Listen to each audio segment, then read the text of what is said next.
Hello, good morning. So my self Sneha. और मेरा आपसे एक क्वेश्चन है कि क्या आपको पता है कि how does the mechanism of hearing works? नहीं।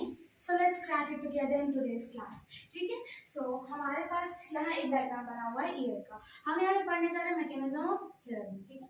तो सबसे पहले ईयर जो होता है वो हमारे तीन पार्ट में डिवाइडेड होता है, एक्सटर्नल ईयर, ठीक है, मिडिल ईयर और इनर ईयर।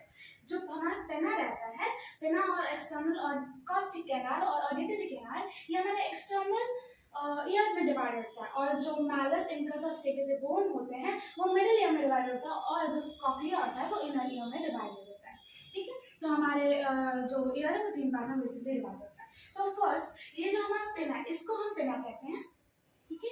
जो बेसिकली हम लोग के स्कल के आउटसाइड सिचुएटेड रहता है, ये इसी को पेना हम लोग कहते हैं, जो मूवेबल पार्ट होता है और ये थोड़ा सा फ्लेक्सिबल क्योंकि ये कार्टिलेज का बना होता है। ठीक है। तो ये ईयर पेना है जो स्केलेटन के आउटसाइड सिचुएटेड होता है, और इसके अंदर आता है ये है ये वाला पार्ट। बेसिकली ये वाला पार्ट इसको कहते हैं हम एक्सटर्नल एकॉस्टिक कैनाल, और ऑडिटरी कैनाल्स भी हम इसको कहते हैं। क्या कहते हैं? Auditory canals. तो ये ईयर पेना बेसिकली हमारे सराउंडिंग में जितने भी हमारे इन्वायरमेंट और सराउंडिंग में जितने भी साउंड्स होते हैं उसको कलेक्ट करने का काम करता है हमारा ईयर पेना। ठीक है।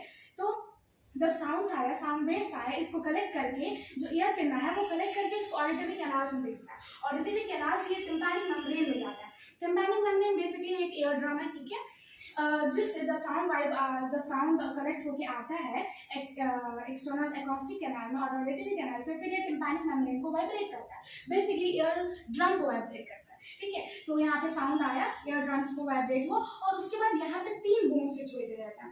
पहला मैलस, इनकस और स्टेपस। क्या? पहला मैलस, इनकस और स्टेपस। इसमें से मेरा एक और क्वेश्चन है कि सबसे स्मॉलेस्ट बोन क्या होता है हमारे पूरे बॉडी पार्ट्स में, उसको बताएगा। तो मिडिल ईयर में हमारा है, और मिडिल ईयर में तीन बोन होते हैं, मैलस, इनकस, स्टेपस। जब जो आवाज होता है और साउंड वेव्स होते हैं वो टिम्पैनिक मेम्ब्रेन को वाइब्रेट करता है और ईयर ड्रम को वाइब्रेट करता है, तो मैलस वाइब्रेट होता है। उसके वजह से मैलस, फिर इनकस और फिर स्टेपस वाइब्रेट होता है। जब ये तीनों बोन्स वाइब्रेट होते हैं और ये वाइब्रेट करके किसको, जो साउंड वेव्स है उसको बेसिकली मैकेनिकल एनर्जी में कन्वर्ट कर देते हैं। ठीक है। फिर ये तीन बोन्स वाइब्रेट करके अब हम यहाँ पे आगे इंटरनल ईयर। ठीक है। कहाँ पे आगे? Internal ear. और यहीं पे हमारा एक यूस्टन ट्यूब भी सिचुएटेड रहता है। अगर हम लोग शादी बारात में जाते हैं तो वहाँ पे बहुत ज़्यादा नॉइज होता है, बहुत ज़्यादा नॉइज होता है, तो बेसिकली बहुत ज़्यादा प्रेशर क्रिएट होता है। सो वहाँ पे जब प्रेशर क्रिएट होता है बहुत ज़्यादा, तो हमारा जो ईयर है अगर वो बहुत ज़्यादा अपने अंदर प्रेशर ले लिया, ठीक है, तो बेसिकली ईयर ड्रम फटने के चांसेस हो सकता है। तो जब प्रेशर आता है, ठीक है, और बहुत ज़्यादा एक्सटर्नल प्रेशर आता है, तो जो प्रेशर होता है वो यूस्टन की ट्यूब के थ्रू बाहर निकल जाता है, और ये बेसिकली यूस्टन ट्यूब हमारे नोस्ट्रल से कनेक्टेड होता है। ठीक है। उसके बाद हम आगे इंटरनल ईयर में। इंटरनल ईयर में हमारा सेमी सर्कुलर कैनाल, कॉक्लिया। ठीक है। सेमी सर्कुलर कैनाल ये 90 डिग्री पे सिचुएटेड होता है। ठीक है, कॉक्लिया के।